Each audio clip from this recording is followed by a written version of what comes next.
अस्सलामुअलैकुम दोस्तों, मेरा नाम है इजहार खान। आप दे रहे हैं यूट्यूब। आज जो आपके लिए वीडियो लेके आए बहुत ही ज़बरदस्त है, बहुत ही इंटरेस्टिंग है, बहुत ही फ़ायदे की है। अगर आप इसको पूरा देखेंगे और इसको अप्लाई करने की कोशिश करेंगे तो इसको आपको माली तौर पे भी बहुत फ़ायदा होगा। तो दोस्तों, इस वीडियो में हम एक यूनिट को अल्टरनेशन करके तो दूसरे यूनिट में कन्वर्ट करेंगे। तो दोस्तों, ये मेरे पास एक 1.5 टन का ओरियन का आउटडोर है। उसको हमने 410 गैस से, जो कि इन्वर्टर में बहुत ज़्यादा यूज़ हो रही है, इन्वर्टर के जितने भी कंप्रेसर आ रहे हैं वो 410 R32 इस तरह आ रहे हैं, तो इसमें कन्वर्ट करेंगे। तो दोस्तों, इसका ये एक कंप्रेसर हम 1 टन का लगाएंगे कंडेंसर, क्योंकि बड़ा है 1.5 टन का, तो इसमें हमें फ़ायदा होगा कि गैस जल्दी ठंडी हो जाएगी। तो दोस्तों, इससे पहले कि फुल डिटेल की तरफ जाएँ हम वीडियो की, आपसे एक छोटी सी रिक्वेस्ट है, इस चैनल पर नए तो सब्सक्राइब ज़रूर कर लें और बेल के बटन को ऑल नोटिफिकेशन पे ऑन कर लें। जैसे ही हम नई वीडियो अपलोड करेंगे आपके पास नोटिफिकेशन आ जाएगा। तो दोस्तों, ये ग्री का कंप्रेसर है 1 टन का।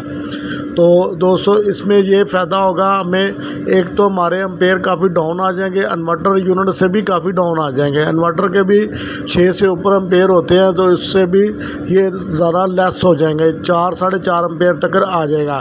तो इसका बेनिफिट आप उठा सकते हैं। अगर आपके पास कोई इस तरह का यूनिट है जिसका कंप्रेसर ख़राब है तो उसमें आप रिप्लेस कर सकते हैं। अगर मैकेनिक लोग हैं वो तो इस चीज़ को बड़ी आसानी के साथ समझ लेंगे, डील कर लेंगे। तो ये आम लोग भी करवा सकते हैं मैकेनिक से इस तरीके के साथ। ये कंडेंसर इसमें बड़ा आपने लेना है, जैसा कि आप देख रहे हैं कि इन्वर्टर यूनिट में कंडेंसर बड़ा होता है, क्योंकि गैस का प्रेशर ज़्यादा है और उसको ठंडा होने के लिए टाइम चाहिए। तो इसमें हम उसके लिए कंडेंसर बड़ा होना चाहिए ताकि गैस अच्छे तरीके से ठंडी होकर लिक्विड हालत में जाके सही तरह कूलिंग कर पाए।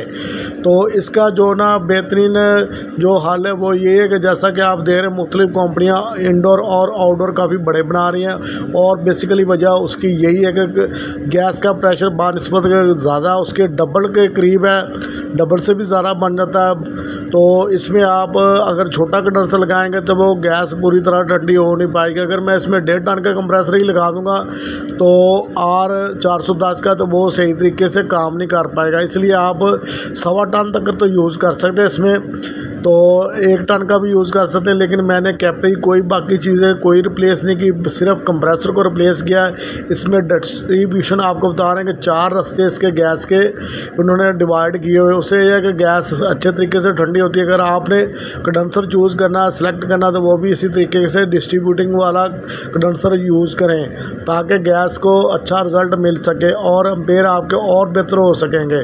तो दोस्तों, इसमें हमने कंप्रेसर को रिप्लेस किया, जैसा कि बॉडी 1.5 टन की थी, इसलिए हमें रोटरी के पैरों को जो फंडिशन उसको भी चेंज करना पड़ा था, 1.5 टन का लगाना पड़ा था, और कंप्रेसर 1 टन का था। तो अब हम इसमें बाकी सारी चीज़ें हमने इसको कंप्लीट कर लिए, वेल्डिंग वगैरह करके। तो अब इसमें गैस चार्ज करना शुरू करेंगे।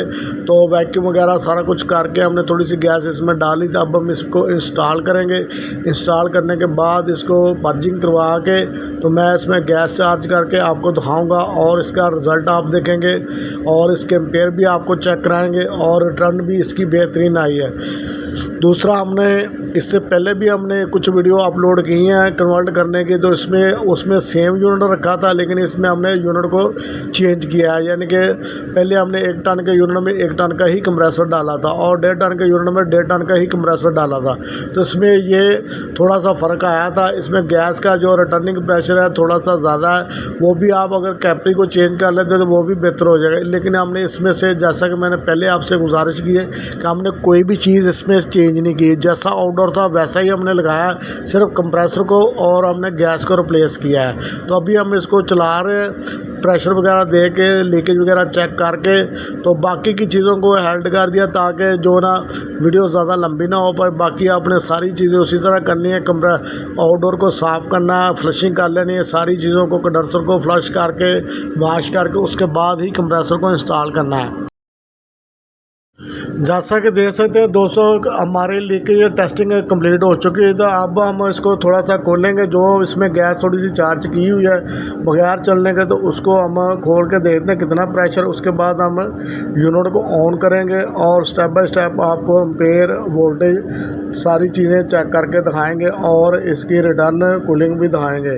तो इसमें दोस्तों जो एक चीज़ अहम है वो ये है कि इसमें आपने इंडोर जो है ना वो टन का यूज़ करना है। उससे ये कि आपको कूलिंग सही तरीके से मिल पाएगी, क्योंकि इंडोर छोटा होगा तो वो कूलिंग जल्दी कर पाएगा। वेपोरेटर साइज़ में कम होने की बनस्बत से ये बेहतरीन काम करेगा। अगर आप इंडोर 1.5 टन का लगा देंगे तो वो उसके लिए आपको कूलिंग ज़्यादा चाहिए।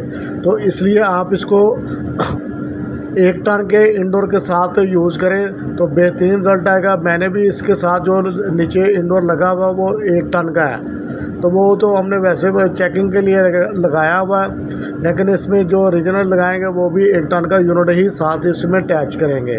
तो ये देख सकते हैं एम्पेयर, अभी इसमें गैस हमें बढ़ा रहे हैं थोड़े से, तो इसके एम्पेयर आप देख सकते हैं कि 4 के 3.5 के करीब है।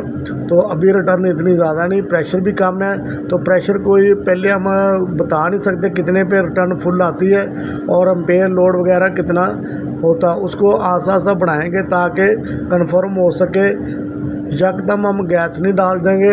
तो इसमें टोटल गैस भी जितनी डली वो भी आपको बताएंगे कितना है इसमें। तो इससे आप बिजली की बचत बहुत ही आसानी के साथ कर सकते हैं। दूसरा ये है कि आपका जो यूनिट है वो भी ज़ाया नहीं जाएगा। अगर आपके पास अच्छी कंडीशन का आउटडोर है तो उसको आप यूज़ में ला सकते हैं आसानी के साथ।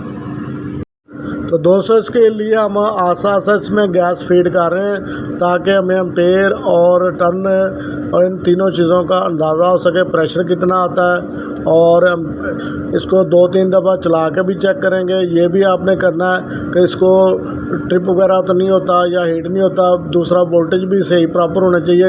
ये ज़्यादातर कम वोल्टेज भी चल रहे हैं। तो दोस्तों अभी हम आपको वोल्टेज भी चेक करके दिखाते हैं कि वोल्टेज कितने इधर आ रहे हैं। तो अभी हम इसको सिलेक्टर को हमने वोल्टेज पे कर लिया मल्टीमीटर को।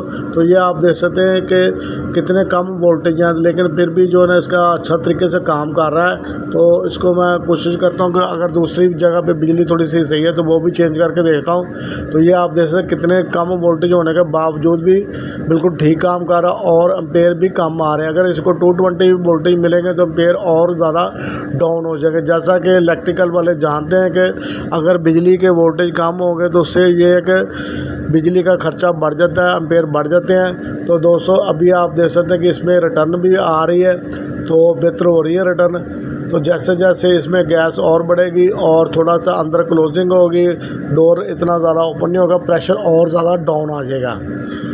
तो ये तो दोस्तों आप देख सकते हैं कि इसका जो रिटर्निंग प्रेशर है वो 150 से ऊपर आया है इसका। तो और बेहतर हो जाएगा। अभी तो 250 के करीब है, लेकिन इसका जो बाद में हमने दोबारा से चेक किया था तो 150 से थोड़ा सा ऊपर आया था। तो अगर जैसा कि मैंने पहले आपसे गुजारिश की, अगर कैपरी हम इसकी और चेंज कर लेंगे तो उससे भी इसका रिटर्निंग प्रेशर डाउन आ जाएगा। तो इसको फ़िलहाल हम इधर ही चलने देंगे ताकि हमें पता चल सके किस तरह का इसका रिज़ल्ट निकलता है। तो वो भी अगर ये ना कामयाब हुआ वो भी हम वीडियो बना के ऐड कर देंगे। अगर कामयाब हुआ तो वो भी हम आपको बता देंगे उसके बाद भी। ये हमने एक टेस्टिंग प्रोजेक्ट किया है। तो इससे पहले जैसा कि मैंने आपको बताया 2-3 वीडियो और भी मैंने बना के लगाई हुई हैं। रिटर्न इसकी काफ़ी बेहतर हो गई है। जैसा कि अभी जैसा कि आपको बताया कि एम्पेयर इसके काफ़ी कम हो जाएगी। जितनी इस वक्त ये बिजली ले रहा है, अगर 1 टन का दूसरा यूनिट होता तो वो 7 से भी ऊपर उसके एम्पेयर चले जाने थे। तो इस तरीके के साथ आप समझ गए होंगे कि इससे आप इजीली फ़ायदा उठा सकते हैं इस गैस का, इस टेक्नोलॉजी का, और अपने पुराने यूनिट का भी इस्तेमाल में ला सकते हैं। तो दोस्तों आपसे एक छोटी सी रिक्वेस्ट है, इस चैनल पे नए हैं तो सब्सक्राइब ज़रूर कर लें और बेल के बटन को ऑल नोटिफिकेशन पे ऑन कर लें ताकि हर आने वाली नई वीडियो आप तक ईजीली पहुँच सके। अगर आप कोई चाहते हैं कि कोई इससे हट के वीडियो बनाई जाए या कोई और एम्प्लॉइज़ की बनाई जाए तो वो भी आप एक कमेंट बॉक्स में करके बता सकते हैं। तो दोस्तों ये देख सकते हैं अब थोड़े से वोल्टेज बेहतर हो गए हैं, तो इससे भी जो है ना एम्पेयर का फ़र्क पड़ जाएगा। तो हमारे पास ऑप्शन थी दूसरी दोस्तों आपसे एक रिक्वेस्ट, इस तरह का अगर काम करें, अल्टरनेशन करें, तो उसमें यह है कि आपने यूनिट के ऊपर लाजमी तौर पे मार्कर से मार्क कर दें, ताकि जो भी गैस आपने डाली है अगर दूसरा बंदा को काम करता है तो उसको आसानी हो सके। उससे यह है कि उसको कंफर्म हो जाएगा कि इसमें गैस कौन सी डली है और टेस्टिंग में प्रॉब्लम नहीं आएगी। ये ना हो कि वो R22 डाल दे तो उससे यह है कि यूनिट सही तरीके से काम नहीं करेगा।